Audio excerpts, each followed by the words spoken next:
This is a technical note for the repair of a primary patellar tendon rupture with hamstring autograft augmentation.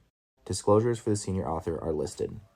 The patient is brought into the operating room and induced under general anesthesia. An exam under anesthesia is performed to check range of motion, assess the patella, and check for ligament stability. The patient is draped in a normal sterile manner. An anterior midline incision is created from 2 cm proximal patella to the tibial tubercle. Dissection is carried down to expose the extensor mechanism. The patellar tendon tear is confirmed, and the location of the tear is visualized. A midsubstance tear should have patellar tendon tissue still attached to the tibial tubercle and patella. Through the same anterior incision, dissection is carried down to the pes anserine bursa. The semitendinosus and gracilis hamstring tendons are identified.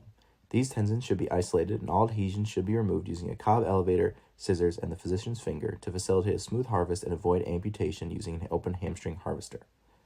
The hamstring autograft should be left attached to the tibia. Adequate hamstring tendon length is required for this procedure.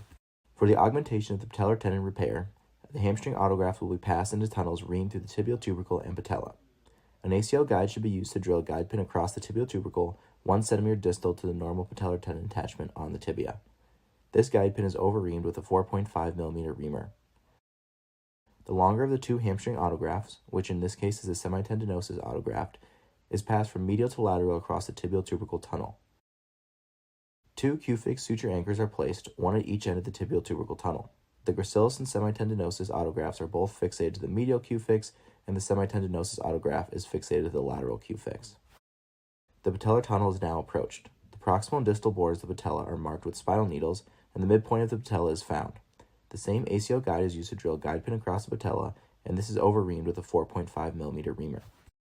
Both hamstring autografts are whip-stitched at their ends and pass proximally along the medial and lateral aspects of the patellar tendon to the patellar tunnel. The semitendinosus autograft is then passed from lateral to medial through the patellar tendon tunnel, and the gracilis autograft is passed from medial to lateral through the same tunnel. The grafts are tensioned so that the patellar tendon height is restored, and the patella is positioned evenly. The grafts are then sewn to each other at the apertures of the patellar tunnel. Any extra graft can be passed back down distally and sewed back into the existing autograft. With the patella back in anatomic position from the hamstring autografts, the 2 ends of the patellar tendon rupture are sewn together using O-vicryl. This tissue is quite disrupted due to the tear and thus a tenuous repair in isolation. The knee is flexed from 0 to 90 degrees to ensure there is not significant tension in the repair or the hamstring autograft augmentation. The tourniquet is let down. The medial and lateral aspects of the retinaculum that were disrupted due to the tear are sutured. The deep and superficial tissues are closed.